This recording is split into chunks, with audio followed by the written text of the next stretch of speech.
Hi, I'm Jaison Lewis, Midday's Technophile. Today we are reviewing a game that has been in the making for over 20 years. The last part of Shenmue was released in 2001.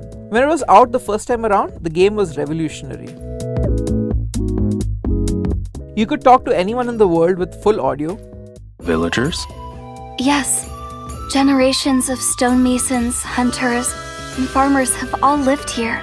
You could do odd jobs to earn money. And even play arcade games within the game. Shenmue also had a story that was intriguing. You play Ryo Hazuki, a Japanese teenager who's seeking revenge for his father's death. Part 3 of the saga starts exactly where Part 2 ended, almost like the moment was frozen in time.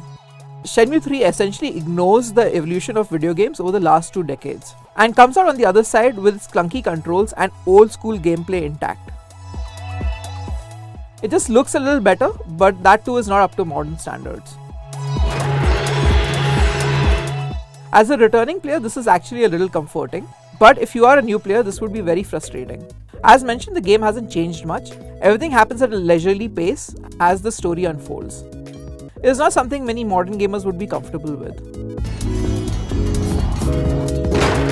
I found the game to be a lot of fun. There are arcade games to play, gambling to be done, and kung fu masters to be defeated. At the same time, you will have to do mundane tasks like chop wood, fish, and collect herbs to make money on the side.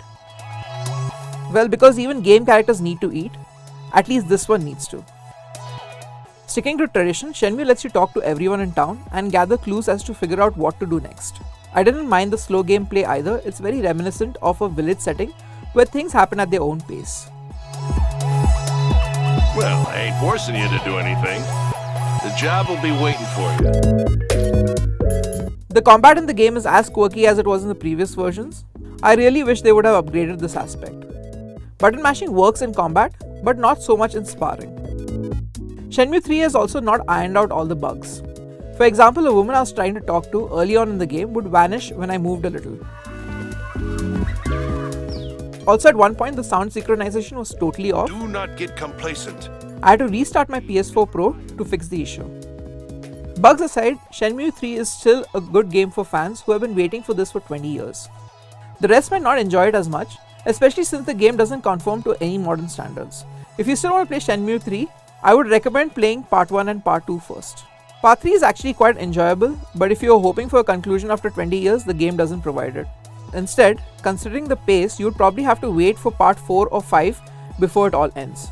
This is a little concerning because the third part had to launch a Kickstarter campaign to get enough money to just get made.